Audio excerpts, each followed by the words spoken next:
the way, shifting gears, I wanted to make a sad announcement. It's not a death or health issue.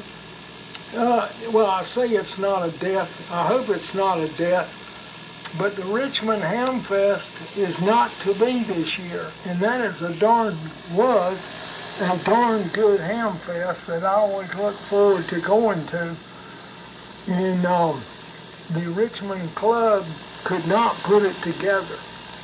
So there's going to be a real dearth between now and the Georgia Mountains Ham Fest, which I guess is about the next thing outside of, I think it comes before Raleigh. So that's a real heartbreaker because I really enjoyed that Ham Fest. And so on that note, Cliff, you're coming in good. I'll throw it on over to you. WB4NKL on the group, KZ4B, over. KZ4B, it's WB4NKL. Okay, John.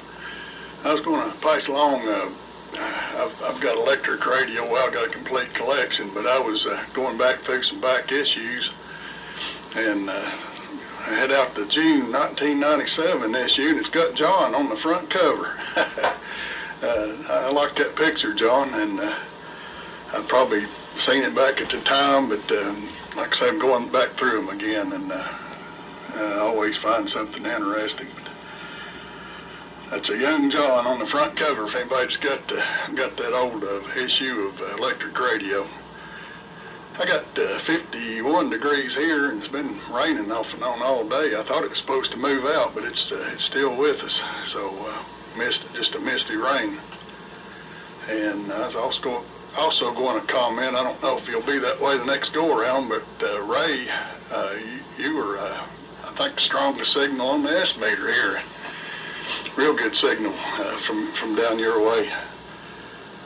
So pass it on to Glenn, N4AKs, WB4NKL. Okay, Cliff. WB4NKL in the group, November 4 Alpha Kilo.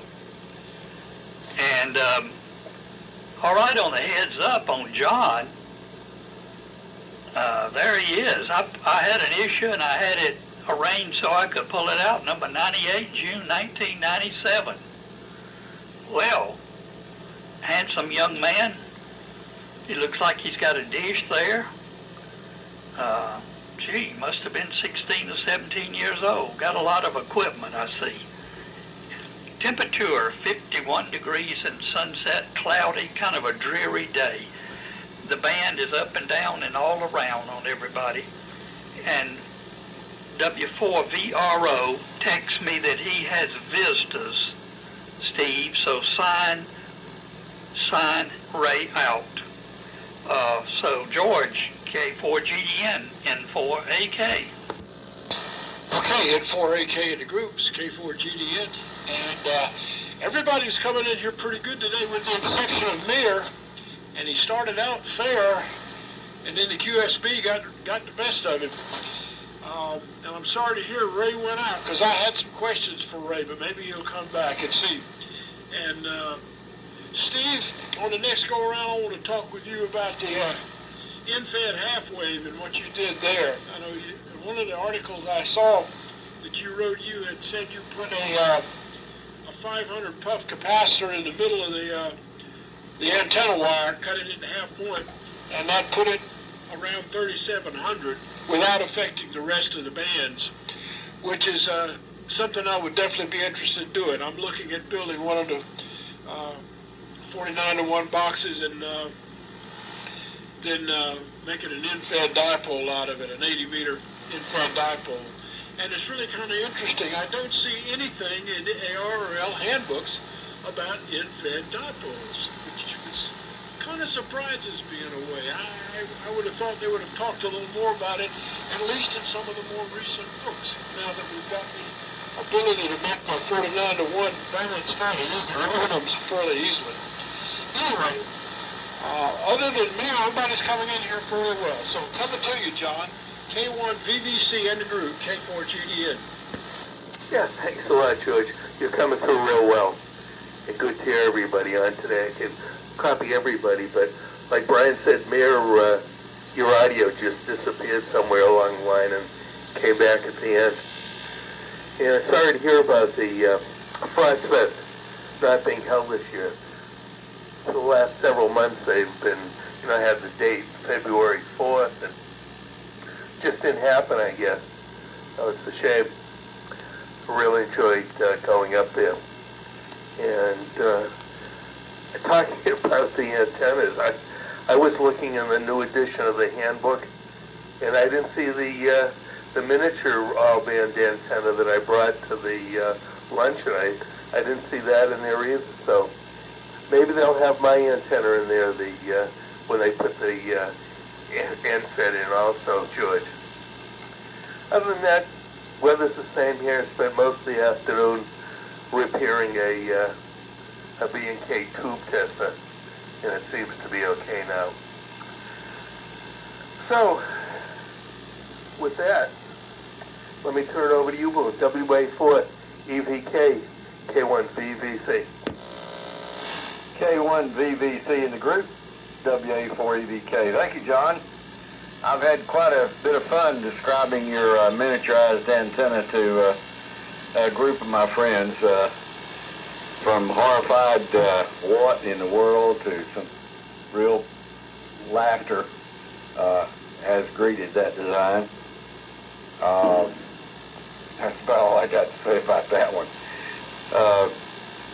Been pretty dreary here. We've been working inside on just a variety of gear, like probably the rest of you. I've worked a little bit up on 17 meters and stayed inside. And with that, I'm going to throw it up there to Burnsville, the K4 JAC. Take it, Jimmy.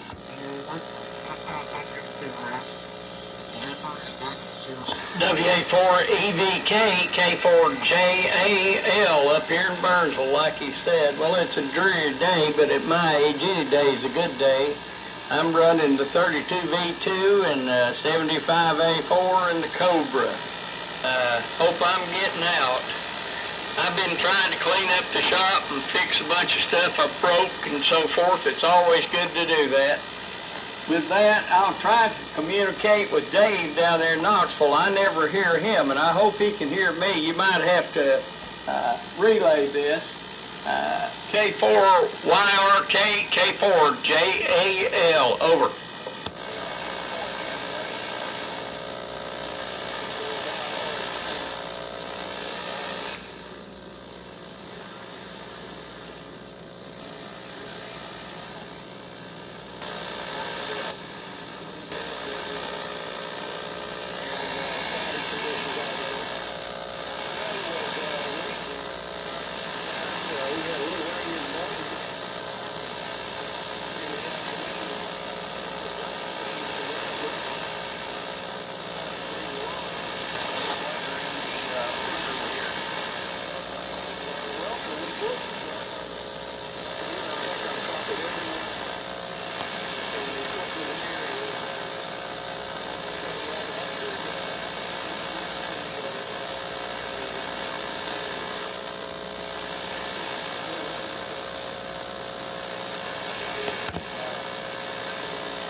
I guess it's me. This is K4VWD. I was listening to Dave's carrier, and it went off. So anyway, that I couldn't copy. So good morning to good afternoon to everybody. There's 15 of us in here so far, and I guess I'm the last one since Ray is signed out. But let me say the temperature here is 52 degrees and heavy overcast. The Weather Bureau says it's a 3,800 foot ceiling. And so with that, I'll keep it going. So back up to you, Steve, and maybe we got somebody else. N4LQ in the group, K4VWD. And 4WD. All right, W2CQH, N4WD. Anybody else want to check in? All right, we'll read. Thanks for checking in with us, and I'm back on the Ameco now, so the noise is not too bad. So anyhow, good afternoon to you, and when you get done, turn it over to Bruce, N4WD. W2CQH, N4LQ. N4LQ on the net. W2CQH. Good afternoon, the net on this dreary day. It's been raining off and on all week here. Anyway, the usual ART13 and the BC348Q receiver, which was sick, but I put it up on the operating table and pumped some oxygen into it, and now it seems to be pretty healthy. What the project is, working on an R5 driver for a 160 meter AM transmitter. There's a group that meets on 160 every night, 1980 kilohertz. So I hope you join that group. So up to the top of the list, which I believe is No. After me comes, now this says N4WD.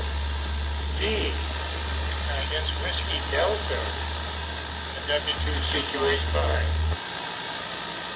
Okay. CQH N4WD. 50 degrees originally.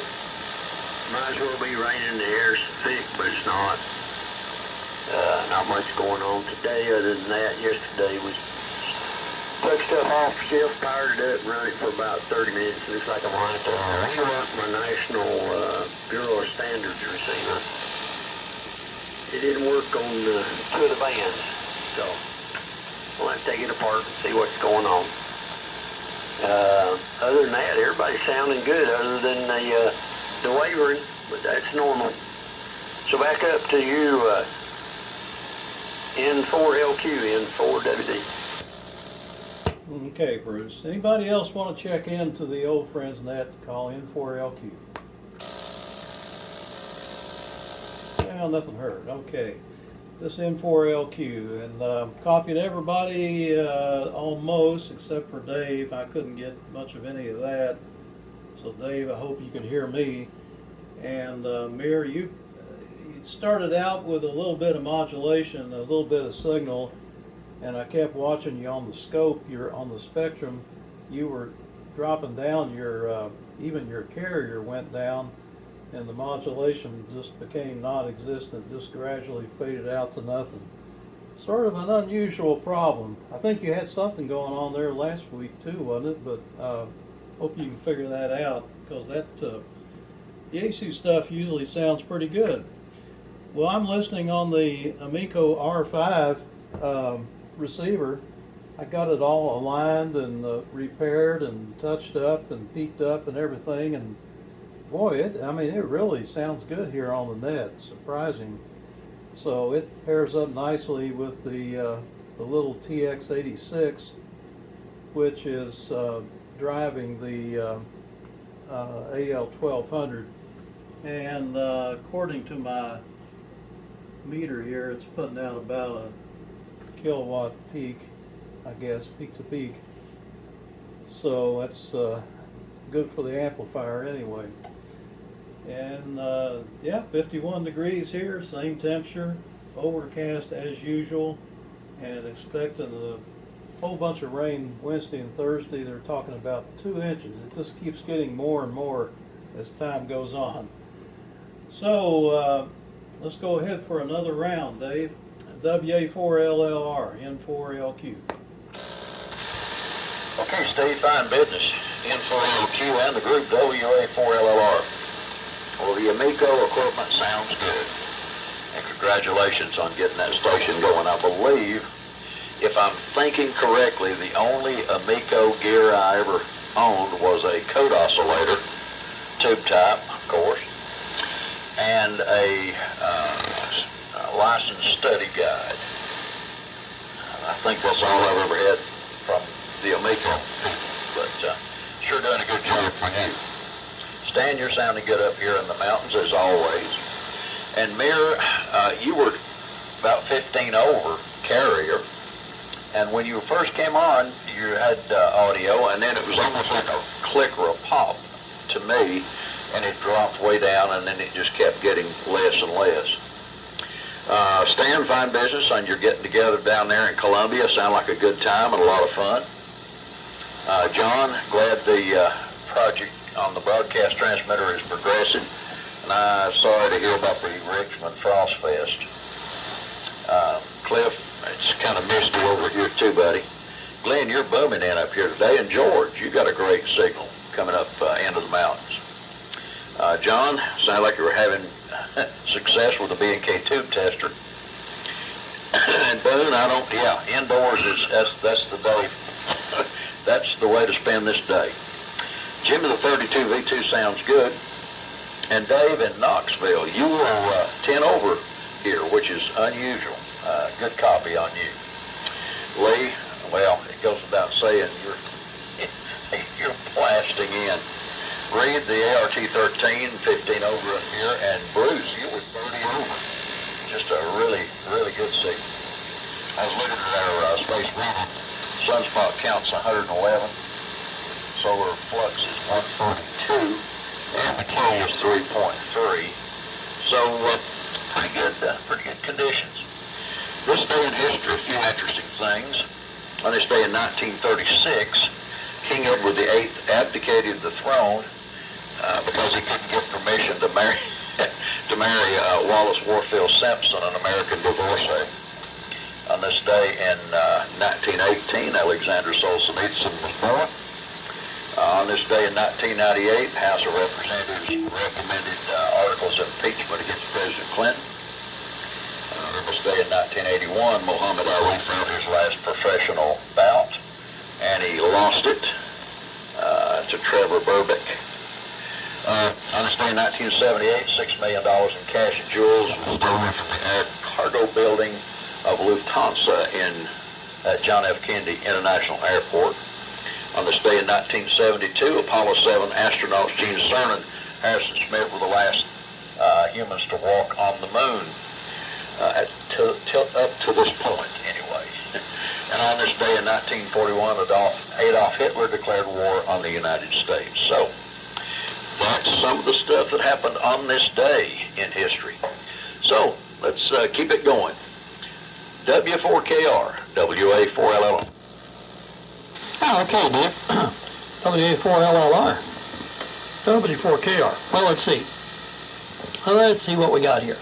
This afternoon, I'm running the Viking 2 in the 183D receiver.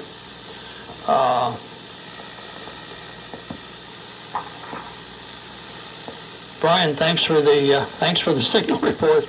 It's been funny. It's been a funny afternoon. I guess Dave was saying, mentioned it today, but mentioned it the other morning that something was going on the sun, and I think we're seeing a little bit of that now. I have to get into this 183D. There's something's breaking down in there, and it's clicking and banging every once in a while, and I think it's in the audio section. So I've got a whole bag full of capacitors to change in that thing to recap it, and I guess I just better put it up, turn it upside down, and get at it. I've been building that project for a month. Today, weather-wise here, just like every place else, this is a day of indeed was an inside day. Cliff, for your info, I got the 4400s online, not today, but everything's running fine in that box, so all's well here. And with that, I'm going to say 7.3s. I'll listen all the way around, but Steve, if you do 7-3 round, count me out, because I think JK is going to have dinner ready a little bit earlier than usual this afternoon. Mayor, here it comes. Let's see what you've figured out. What's going on up there? WF2U in the Old Friends group. W4KRC, everybody Tuesday morning. Roger, this is WF2U. Do I have audio? Roger, roger. Okay. I might have pulled the microphone cord or something. I'm watching the meters, and it looks normal. Now, I was not looking. Anyway, everybody's like way over S9, almost everybody. Something, actually, Glenn had like about 5 dB or so QSB. And Steve, you are still 15 over 9. And let's see, KZ4B John, it's 10 over 9 here.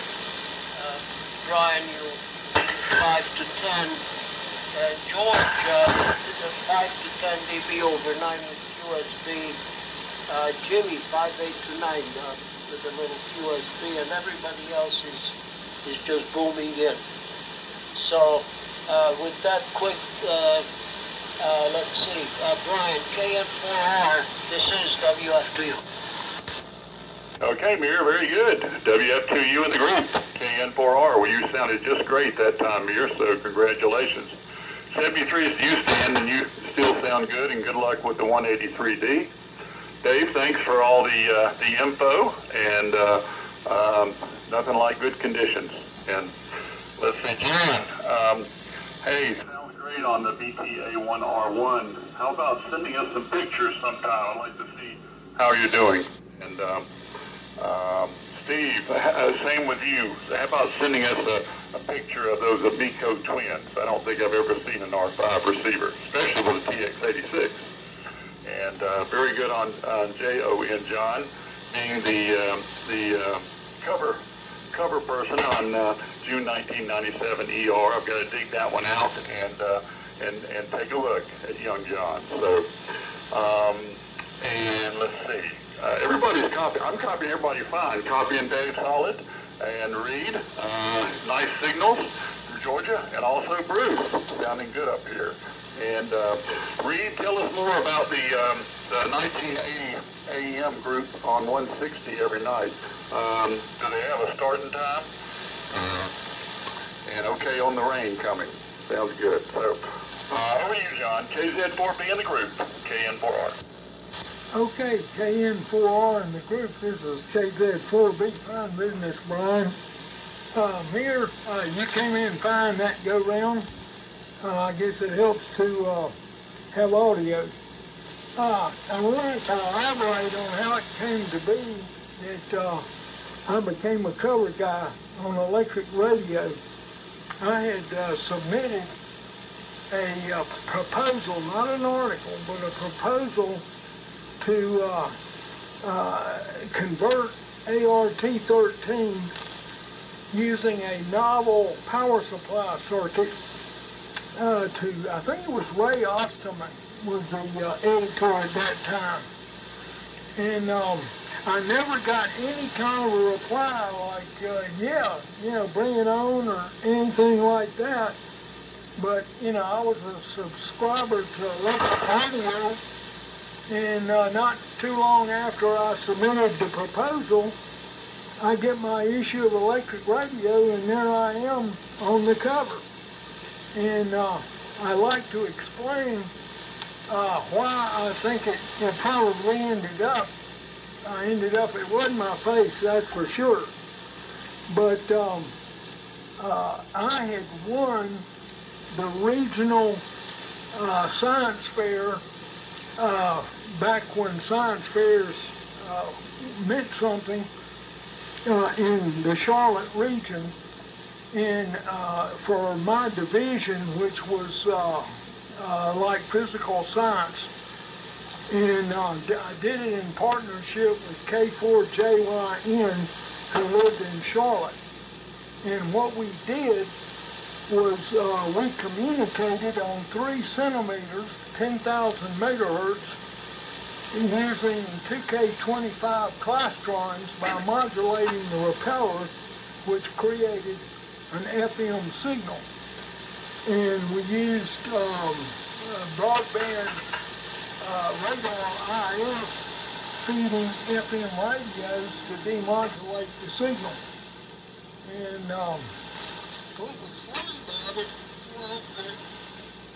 the repeller was so easy to modulate that you had to have a power supply with 0 hum. Or the hum would just wipe out your audio. And we finally figured out a way to come up with a clean power supply. And that dish was one end of that communications between my house in Mecklenburg County and Crowder's Mountain. Actually, the desk was on the Crowder's Mountain end, and there was another unit that was at my house. It was an even larger antenna. So I just happened to have that signal on top of an SX-401 that was a loaner from my buddy Ken Kennedy, W4NIT back then, W4NIT now. And he was a member of the Rebel Teenage Network, which was an AM net. And he had gone off to prep school and loaned me his receiver because all I had was an S53A Helicopter, which especially on CW was garbage. You know, tabletop shortwave listening radio, but it was by no means a communications receiver. So I was using Ken's SX71, and the picture was a homebrew transmitter with a pair of 1625s in the file, and the whole thing was driven with a Geloso VFO driver that I had won at the Charlotte Ham Fest, and took that and made a homebrew transmitter out of it. So the equipment made a pretty interesting picture, and I happened to be there at the time. So that's my story, and I'm sticking to it. I'd still like to do that article on the ART-13 because I think it would be useful for a lot of hams trying to homebrew stuff today, although very few people homebrew anything anymore. So, on that note, I will pass it on over to Cliff, who always has a killer signal. Cliff, take it away. WB4NKL in the group. The ever brief KZ4B, over. Okay, John, KZ4B. It's WB4NKL. I'd send that article or talk to him. Charlie's had some articles in there. I don't think it'd be, I think they're always looking for articles, so that would be good.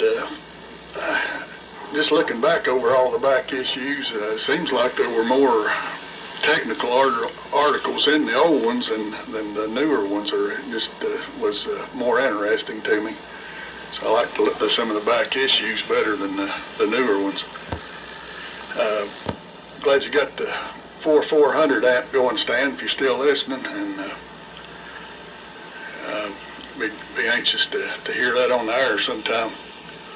And Dave in Knoxville, you're coming in pretty good here in Limestone, Tennessee. I guess I'm probably the closest one to you, though, but you've got a good signal here. So send it on around. Go ahead, Glenn. N4AKs, WB4NKL. Okay, Clips, WB4NKL and the group N4AK. And NKL, you pin in the S-meter as usual here. A very nice signal this afternoon in Sunset.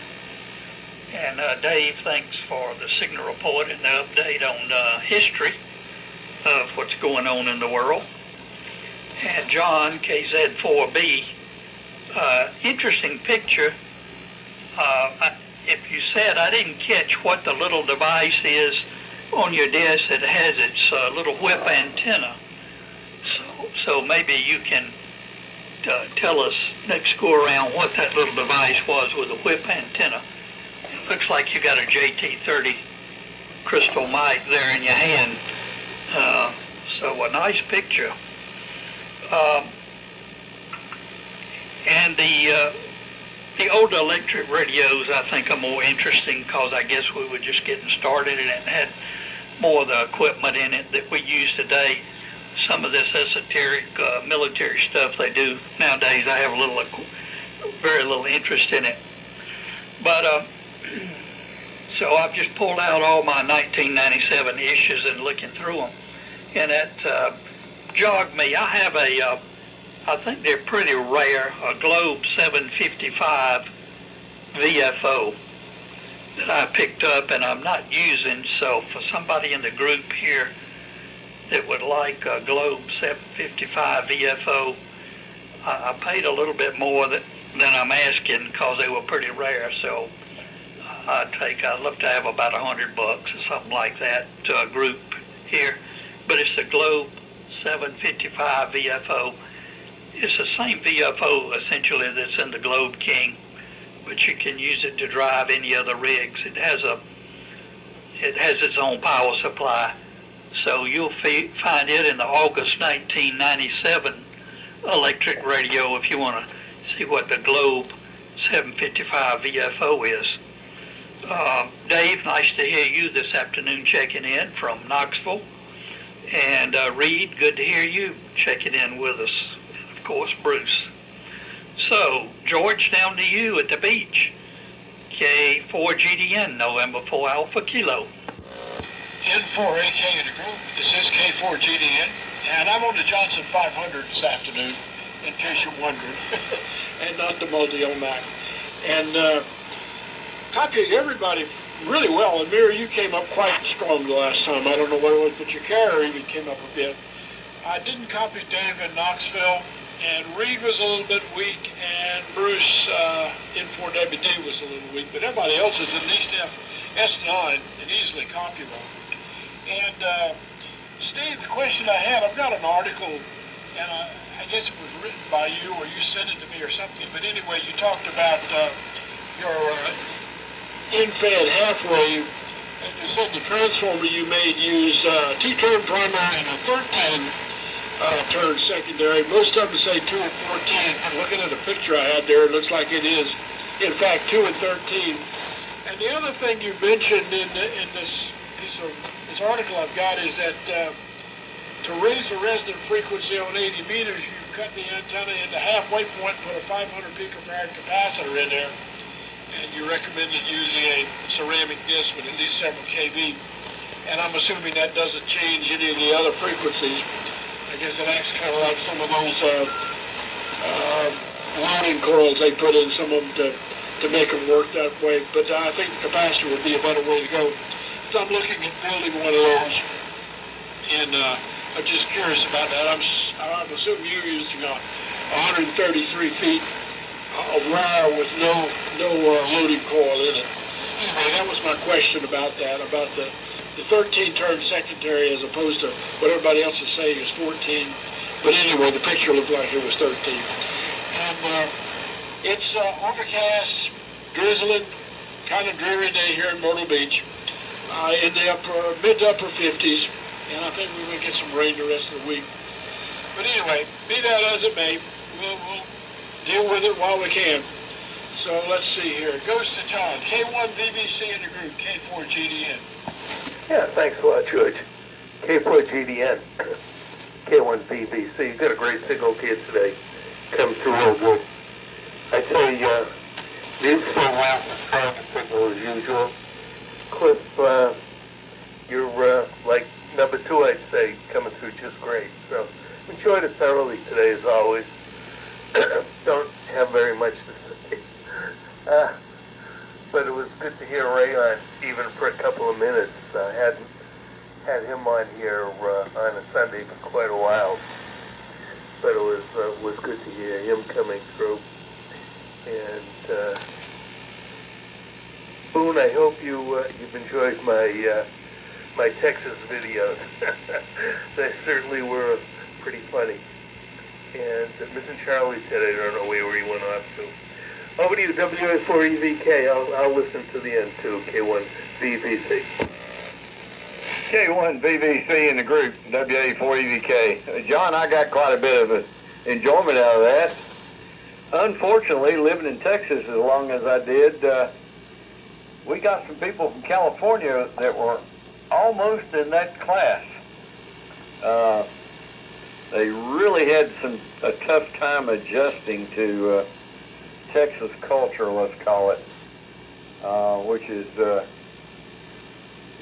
somewhat like the Appalachian culture and self-reliance and so forth, and they just weren't ready for Texas, I don't think, in some cases. A lot of them, Hewlett-Packard folks that my wife worked with. But anyway, I am going to get your call right this time, Jimmy. K4JAL to take it, WA4EVK. WA4EVK in the group, K4JAL. Well, don't worry about it, Boone. I get it wrong most of the time. You know, that just comes from being an old hillbilly, I guess. I've lived just about everywhere. I never lived in Texas, but I used to have to go out there on business quite a bit. And it's quite similar to North Carolina, Tennessee, the mountain areas anyway. So there you go.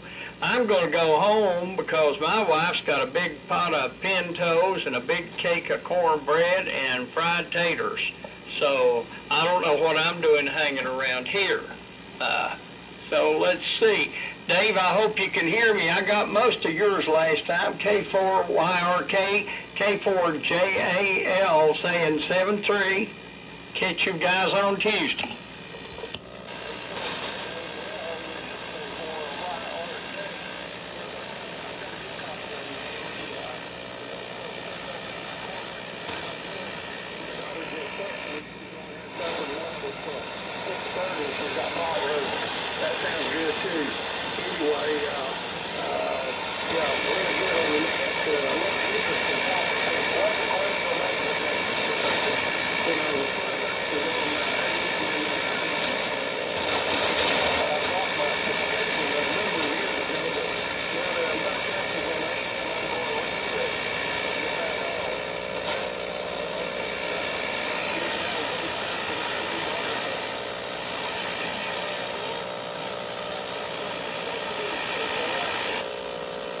Okay, Dave, thank you. This is K4VWD.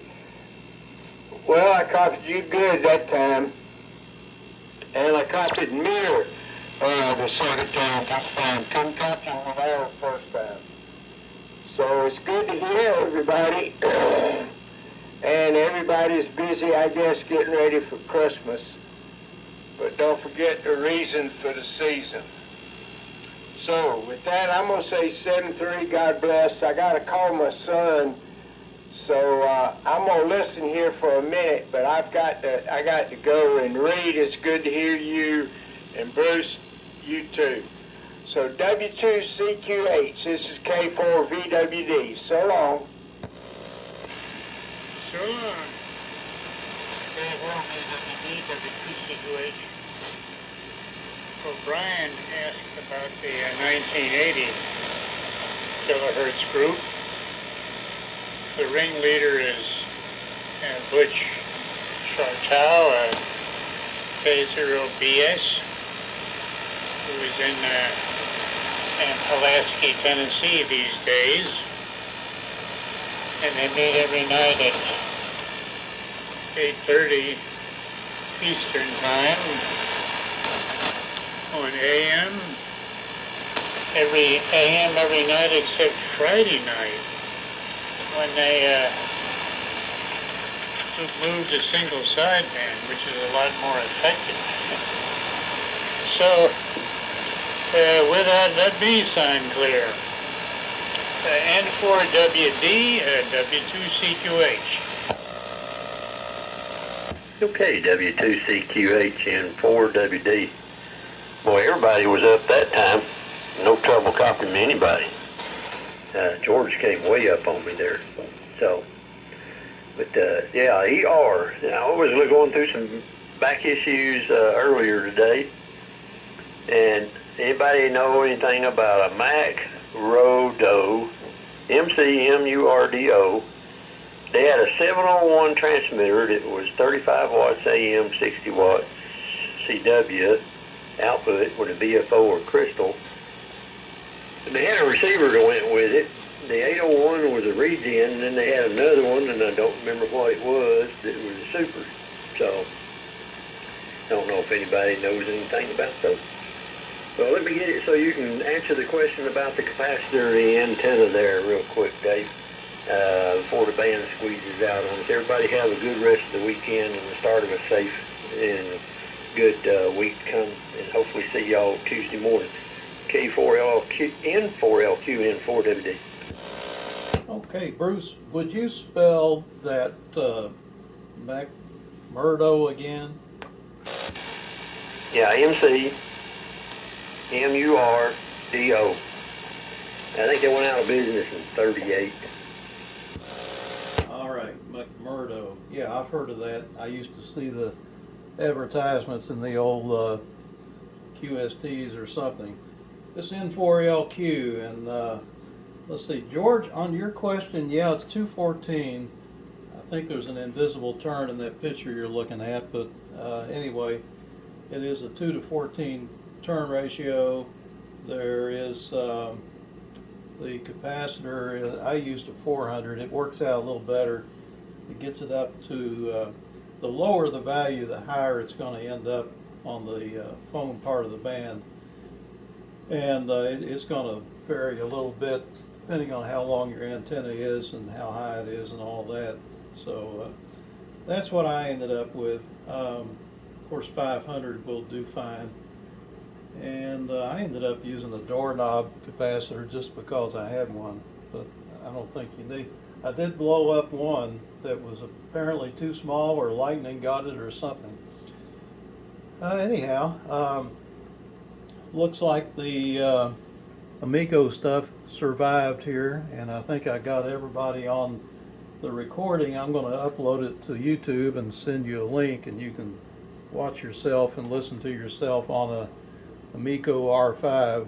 It's a little bit tinny because the bandwidth is so wide that I'm picking up a lot of just noise on the side, but I may have to put a capacitor to kind of across the audio to kind of tone down some of that high frequency audio.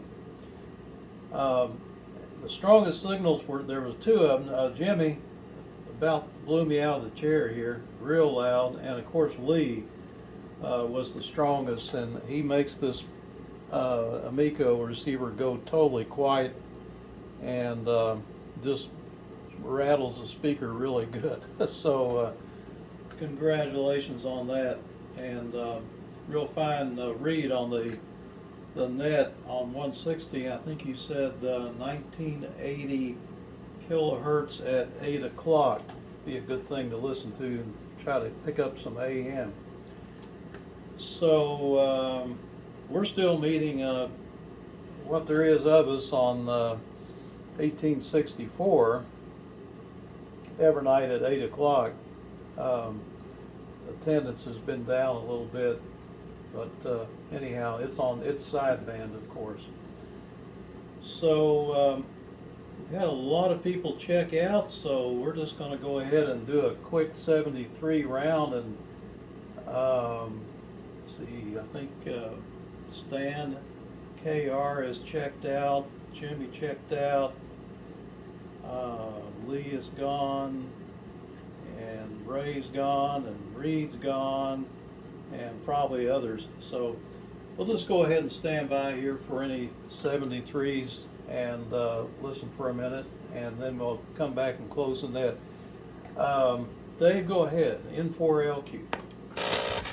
All right, N4LQ, WA4LR. Well, thanks for calling in, Steve, and your Ameco stuff sounds really good. 7-3, God bless. Everybody have a great rest of the weekend, and Lord willing, we'll look for you on Tuesday. Mirror, WF2U, WA4LR. Yeah, Roger, WA4LLR, WF2U. With a group.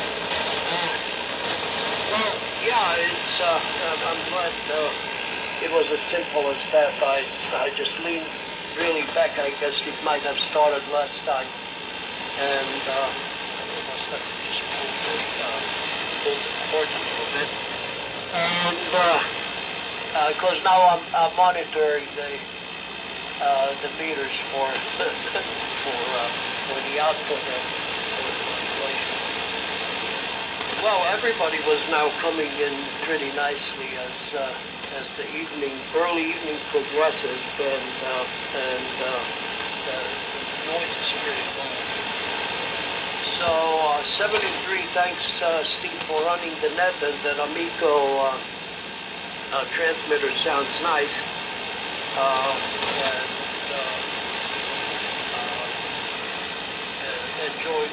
Enjoyed the net today. It was nice and long, and signals were good. So take care, everybody. Have a good afternoon and a good week. I'll join here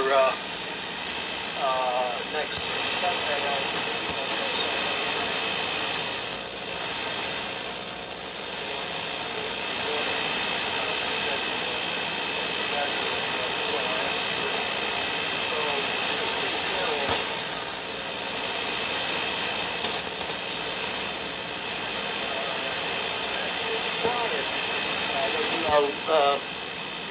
I'll talk to you tonight on 160. So KN4R, this is WF2U. We'll be just listening to the official end of the net. Okay, here, very good. WF2U in the group, KN4R. Well, very good on all. I will go ahead and say 73s to everybody. I'll try to get on 1860 tonight, though I have to go to church first and hear a granddaughter sing and do some solo. So anyway, everybody have a great one, and talk to you later. So take it away, John. KZ4B in the group, KN4R. Okay, KN4R in the group, KZ4B, fine business, Brian. Steve, you're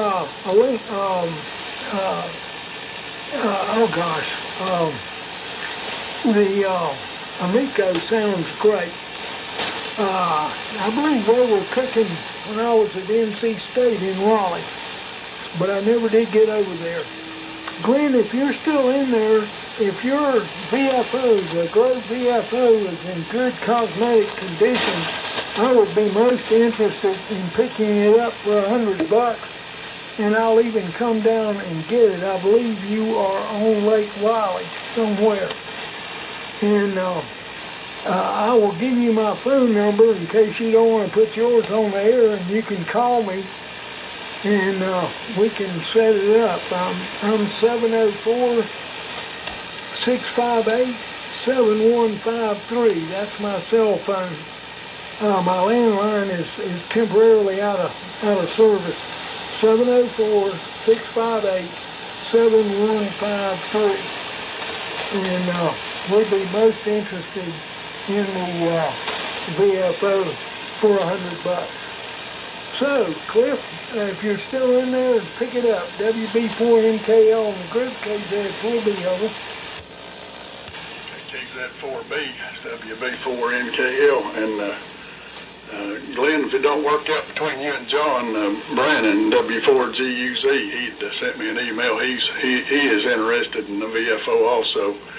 So if that don't work out with John, that's a second chance there.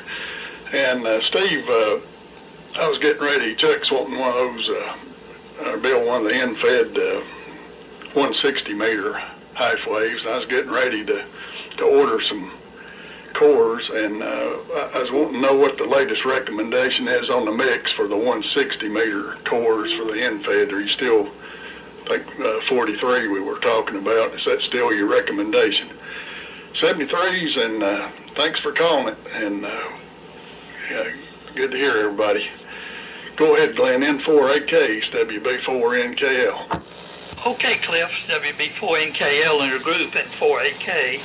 And John, I acknowledge you about the VFO, and I'll talk to you, and then if not, I acknowledge Cliff if it doesn't work out. But anyway, the conditions have been pretty good this afternoon.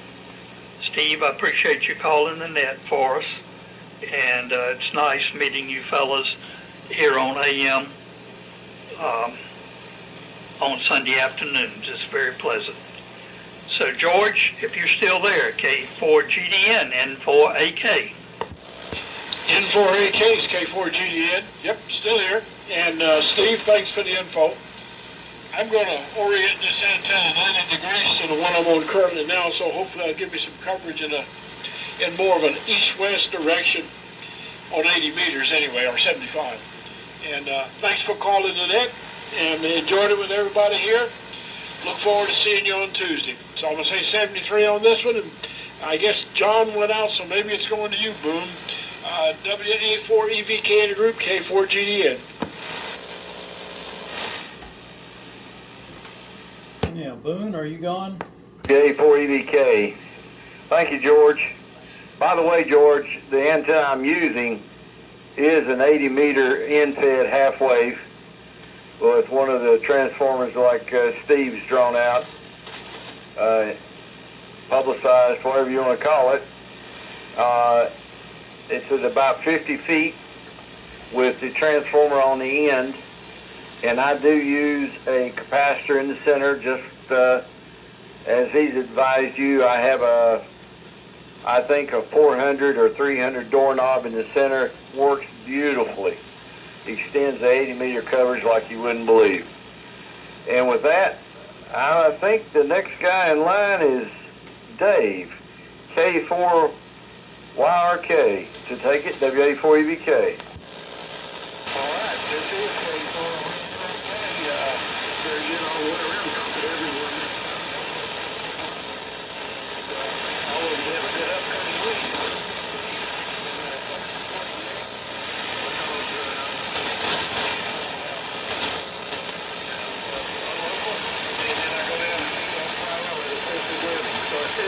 That's why I don't make the morning nets, but they show up sometime. And let me turn it to VWD.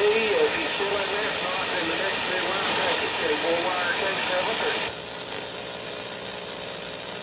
I think it's going to go to Bruce in 4WD. Go ahead, Bruce. Okay, and I want to say well, best again to everyone the rest of the weekend.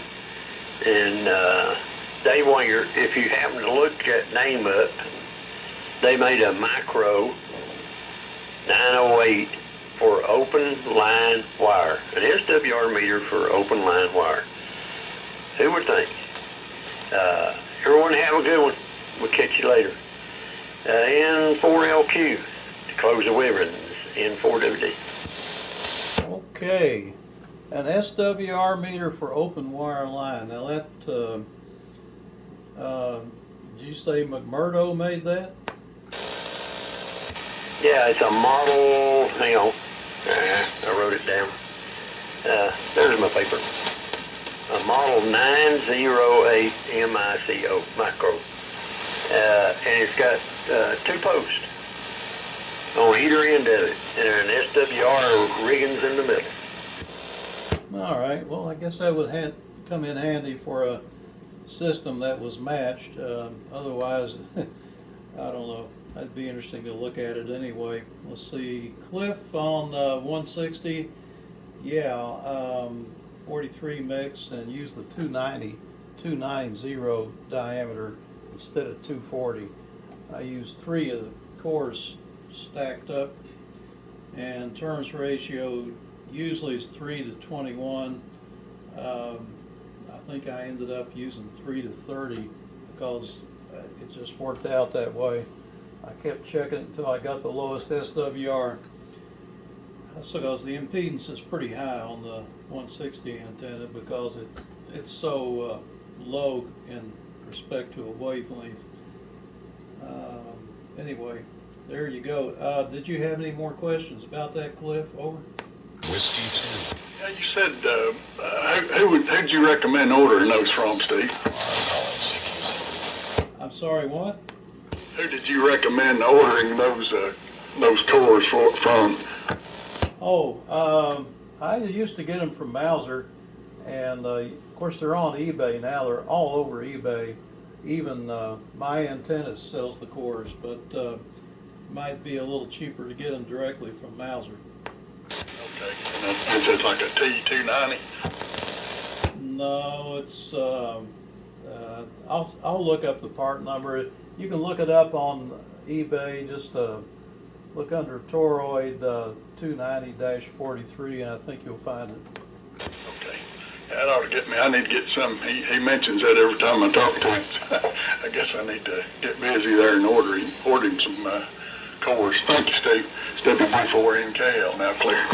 All right, very good. Thanks everybody for checking in. It's been a very good net. Appreciate it. And we'll be looking forward to seeing you on Tuesday morning at 9 a.m. This is N4LQ closing the Old Friends Net. Steve, I forgot to comment, this is KZ4B, that the thing with the whip in that picture in electric radio was a homebrew 10-meter transceiver, a handy-talkie if you will, and it had a regenerative receiver and an AM transmitter. And I don't have the picture in front of me. If I'm wrong, the only other thing that I had was a homebrew field strength meter, but I think that was a 10-meter transceiver. I forget who asked the question, but that's the answer. Over. Roger. N4AK, that I see it. It looks like that's what it is. And I just called you, but it went to your mailbox. But I live at Sunset, South Carolina, maybe a little bit farther than you expected. But if you look on Highway 11, you're coming out of Gaffney, you'd pick up Highway 11,